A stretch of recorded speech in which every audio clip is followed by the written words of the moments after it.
বন্ধুরা দেখুন ইলিশ মাছটা অনেক সুন্দর। এই ইলিশ মাছটা দিয়ে আমরা এখন ভাত খাবো। মাম্মি এখন এই ইলিশ মাছটা রান্না করবে।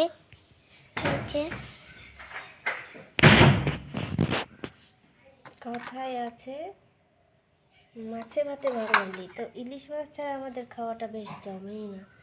কালকে আমাদের দেখেন এরকম সাইজের 3টে মাছ নিয়ে আসছে, তো আমি ফ্রিজে রেখেছিলাম। রাতে মাছটা আমি সকালে রান্না করব।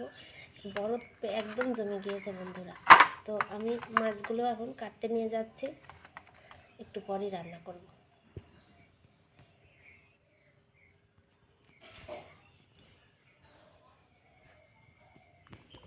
গাইস দেখুন মাছটা এখন কাটছে।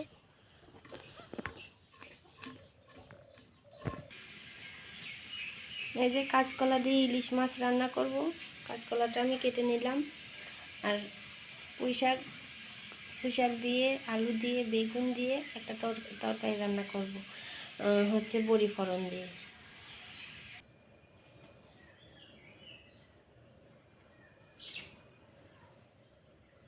এই যে আবার আমরা চলে যাচ্ছি রান্নাঘরে বন্ধুরা। দেখুন কি সুন্দর সকাল হয়ে যাচ্ছে। আমাদের লিচু গাছটা উপর থেকে কি সুন্দরভাবে দাঁড়িয়ে আছে। ভাতটা প্রায় হয়ে এসেছে, এখনই আমি নামিয়ে নেব ভাতটা।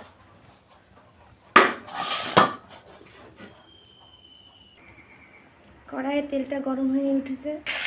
এই যে ইলিশ মাছগুলো ভাজা হচ্ছে দেখুন।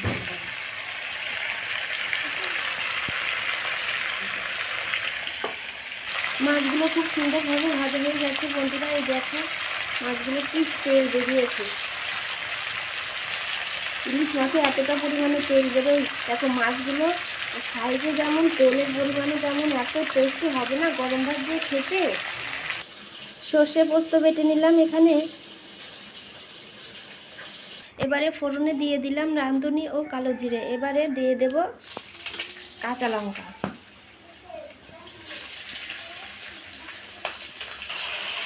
ভাত দিয়ে রাখা কলাগুলো দিয়ে দিলাম নুন হলুদ সহ। এবার আমি এটাকে হালকা করে ভেজে নেব বন্ধুরা। এই দেখো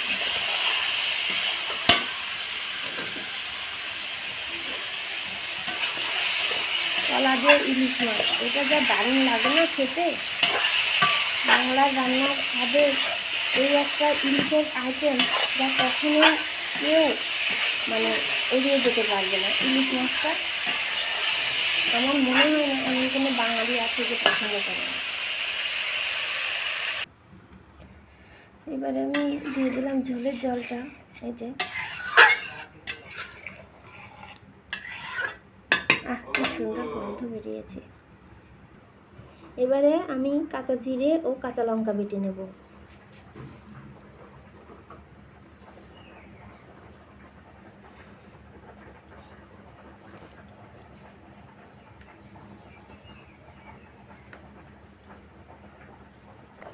এই যে ঝোলটা ফুটে উঠেছে বন্ধুরা, দেখতেই পাচ্ছ খুব সুন্দর বেশ গ্রেভি হয়েছে, কালারটাও খুব সুন্দর এসেছে। এবার আমি জিরে ও বেটে রাখা কাঁচা লঙ্কাটা দিয়ে দেবো।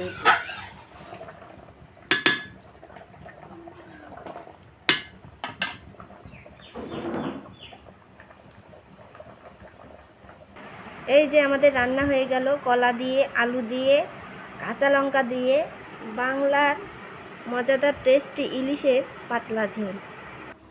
এবারে কড়াইয়ে তেল দিয়ে দিলাম বন্ধুরা। এবার আমি পুঁই শাকগুলো ধুয়ে নিয়ে আসলাম। আমি পুঁই শাক দিয়ে, আলু দিয়ে, ইলিশ মাছের যে ভেজে রেখেছিলাম কাটাকুটো, সে কাটাকুটো দিয়ে আমি একটা তরকারি বানিয়ে ফেলব। তেলটা বেশ গরম হয়ে এসেছে বন্ধুরা। আমি এতে এবং ফোড়নে দেব মৌরি, হচ্ছে জোয়ান, আর হচ্ছে জিরে। এই পরিমাণে আমি নিয়ে নিয়েছি জিরে, মৌরি আর জোয়ান। আপনারা ইচ্ছে করলে 5 ফোড়ন দিলেও পারবেন। 5 ফোড়ন দিলেও খেতে টেস্ট লাগবে। তবে হ্যাঁ, জিরের ভাগটা একটু বেশি দেবেন। অনেকে 5 ফোড়নের গন্ধ সহ্য করতে পারে না। কেটে রাখা আলু নুন হলুদ দিয়ে তেলে ভেজে নেব। এবারে কেটে রাখা পুঁই শাক দিয়ে দেব।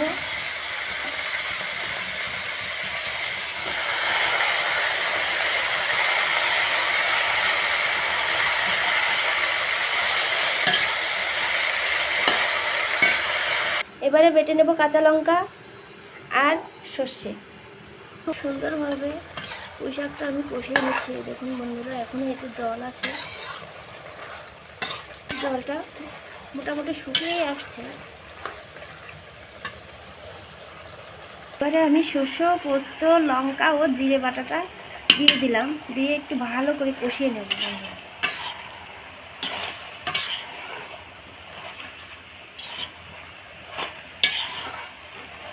এই দেখুন সবজির কালারটা দেখেছেন তো, দেখেই একেবারে জিভে জল চলে আসছে।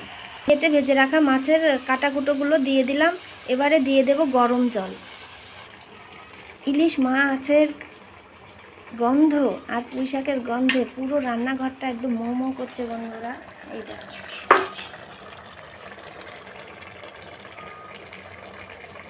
প্রায় হয়েই এসেছে আমাদের তরকারিটা। আর একটু ঝোল কমলে আমরা এতে কুমড়ো ডালের বড়ি ভেজে নিয়ে তুলে নিয়ে হচ্ছে নামানোর আগ দিয়ে কিছুটা বড়ি দিয়ে দেব, দিয়ে এটা আমরা খাবারের জন্য প্রস্তুত করব। এই দেখুন বন্ধুরা, আমি নিয়ে নিলাম একটা থালে করে কুমড়ো ডালের কিছু কলাইয়ের বড়ি।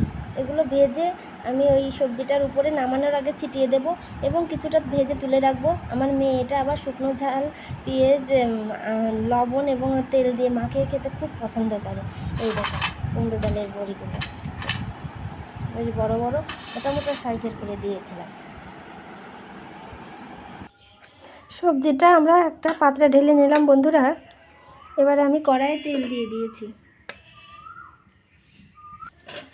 এই যে বড়িগুলো আমি ভেজে নিচ্ছি এভাবে লাল লাল করে।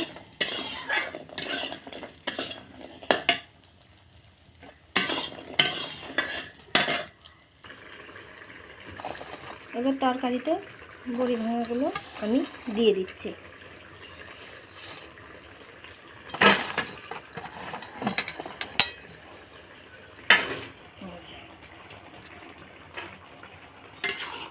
হালকা একটু ফুটে উঠলে এটা আমি নামিয়ে নেব।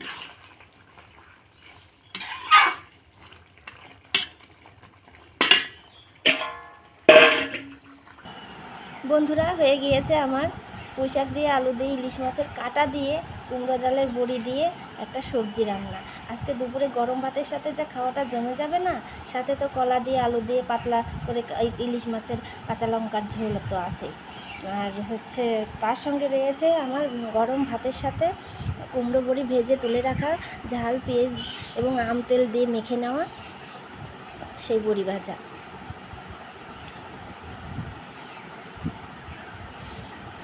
বন্ধুরা, রান্নার ভিডিওটি যদি আপনাদের ভালো লেগে থাকে তাহলে অবশ্যই এটা বাসায় করে খেয়ে আপনারা এর স্বাদটা বিবেচনা করবেন।